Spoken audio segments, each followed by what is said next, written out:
Comme le montre cette vidéo, qui a fait le tour des médias sociaux, les commerces de Melilla sont désertes, un résultat direct de l'embargo économique qu'impose le Maroc à la ville occupée.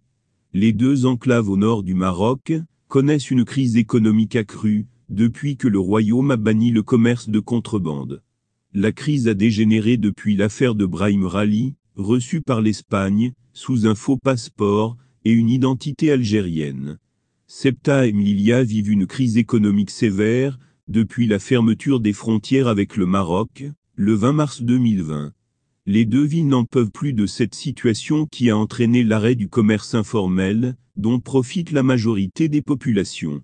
Les deux enclaves espagnoles, Ceuta et Melilla, depuis la fin des années 1980, se sont spécialisées dans l'importation des produits d'Asie et le commerce de contrebande des produits de première nécessité dans le nord du Maroc, notamment Afnidek, Mediek ou Nador, un commerce qui, avant la fermeture des frontières, générait près de 1,5 milliard d'euros par an et qui échappait au trésor marocain.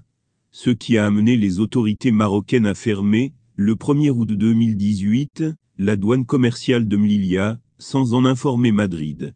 À Ceuta, Rabat a fermé la frontière à la contrebande, le 7 octobre 2019, sans consulter le gouvernement espagnol. Cette décision unilatérale a aussi eu un impact énorme sur la ville, le volume des exportations irrégulières ayant atteint 750 millions d'euros.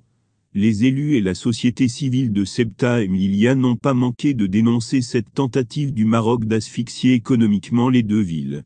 Du côté du Maroc, les autorités prônent, selon certaines sources diplomatiques, un dialogue avec l'Espagne.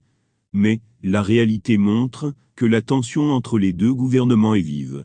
En témoigne l'exclusion des ports espagnols, dans le cadre de l'opération Maraba 2021. Le Royaume a en effet décidé de maintenir le même dispositif déployé l'année dernière. Il va sans dire qu'il s'agit là d'un manque à gagner important pour les ports espagnols. Le Maroc a débloqué une enveloppe de 37 millions d'euros en 2020 par le gouvernement pour la construction d'une zone industrielle à Afnidek, Mediek et Tétouan en s'appuyant sur les ports de Tanger et Beni Ansar, ainsi que les aéroports d'Al-Hoceima et de Nador. Par ailleurs, au-delà de Ceuta et Melilla, la question du Sahara marocain est au cœur de la crise entre le Maroc et l'Espagne, surtout après la reconnaissance de la souveraineté marocaine au Sahara par les États-Unis.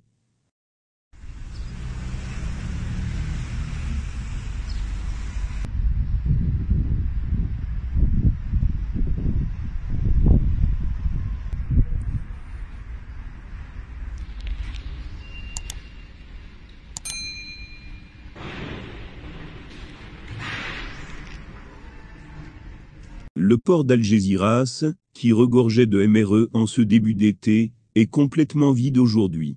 Comme le montre la vidéo, l'activité dans ce port du sud d'Espagne est en berne. L'impact du boycott de ce port est nettement visible, tout comme les autres points de passage habituellement empruntés par nos ressortissants pour regagner leur pays. Selon El Confidencial, les punitions marocaines contre l'Espagne se poursuivent, et c'est le tour du coup économique. Mohamed VI a lancé un coup géopolitique d'1 million de dollars pour ramener ses migrants au Maroc pour les vacances, sans qu'ils devoir mettre le pied en Espagne, lançant son 3e défi direct à Madrid en à peine un mois, affirme-t-il. Pour le journal espagnol, le fait que cette mesure sans précédent, liée au transport, soit annoncée par le ministère des Affaires étrangères et non par le ministère de l'Industrie montre qu'il s'agit d'une décision politique, encadré dans la crise entre les deux pays voisins. Les décisions de Sa Majesté, le roi Mohamed VI, pour une opération Maraba 2021 réussie à tous les niveaux, ont rendu la presse ibérique hystérique. D'après El Confidencial, le changement de traversée, en embarquant, par exemple, à Marseille au lieu d'Algésiras, allonge le voyage de 30 à 48 heures. Et, surtout, il multiplie le prix, jusqu'à 6 fois. La mesure n'a pas été du goût des MRE. Face à la colère des MRE, le roi Mohamed VI décide d'intervenir. Dans un communiqué du 13 juin, il a ordonné aux acteurs du transport aérien, notamment la compagnie Royal Air Maroc, ainsi qu'à ceux du transport maritime, d'assurer des prix raisonnables, à la portée de tous, afin que les familles marocaines à l'étranger puissent rentrer au pays. Le mandat royal a été exécuté ipso facto.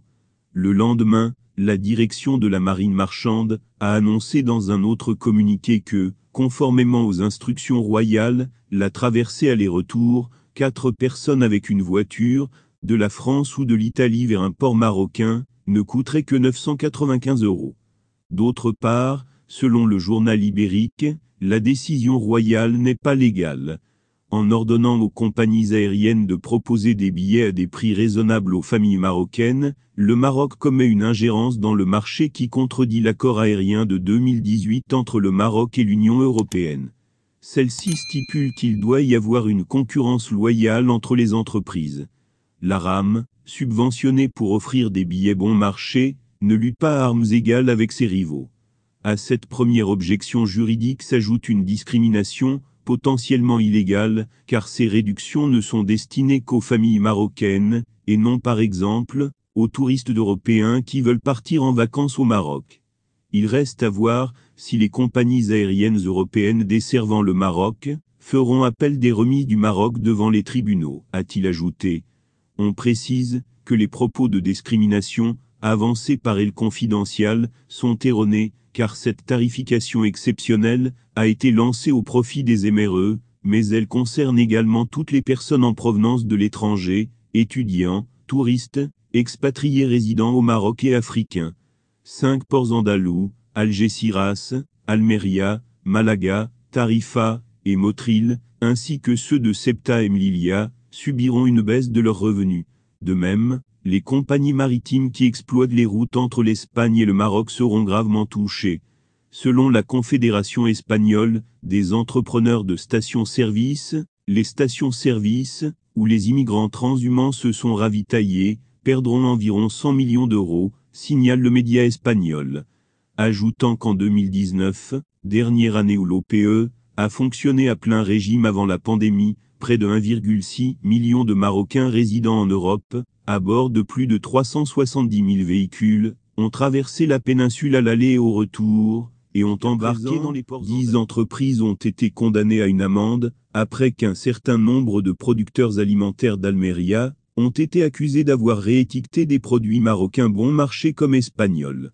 Au total, 26 entreprises d'Almeria ont fait l'objet d'une enquête, accusées d'avoir fraudé les consommateurs, en vendant des fruits et légumes importés du Maroc, comme étant cultivés en Espagne depuis 2019.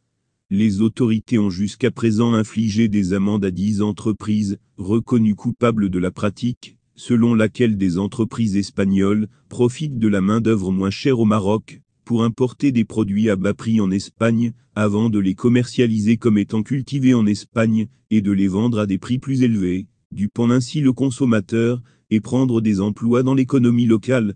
Le Maroc n'est autorisé à exporter qu'une certaine quantité de produits vers l'Espagne chaque année, ce qui signifie que les entreprises, qui réétiquettent les aliments marocains comme espagnols, sont susceptibles de bafouer également les réglementations relatives aux quotas de produits marocains, autorisés à être vendus en Espagne. Les autorités inspectent régulièrement les produits en provenance de pays non membres de l'UE, dont le Maroc depuis 2019, à la suite d'allégations en 2017 et 2018 selon lesquelles diverses entreprises basées à Almeria vendaient des produits moins chers d'Afrique du Nord, en tant qu'espagnols. Au total, 226 inspections ont été effectuées en 2019 et 267 autres en 2020, tandis que jusqu'à présent cette année, 179 autres ont été effectués.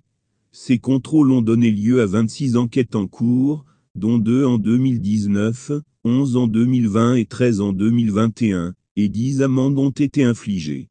Actuellement, environ 869 810 tonnes de légumes sont exportées du Maroc vers l'Union européenne, et Almeria est l'un des plus grands producteurs de légumes d'Espagne, nombre d'entre eux se rendant ensuite dans le reste de l'Europe, pour être vendus dans différents pays. Le principal avantage pour les producteurs marocains est la main-d'œuvre bon marché et l'absence d'obligation de se conformer aux lois du travail et sanitaire de l'UE, selon le secteur agricole d'Almérian, rend impossible la concurrence sur un pied d'égalité.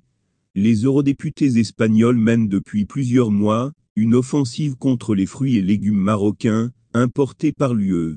Fin mars, le commissaire européen à l'agriculture, Janusz Wojciechowski, avait retoqué une requête introduite par une eurodéputée du parti d'extrême droite espagnol Vox, exigeant révision du régime d'entrée des produits agricoles marocains.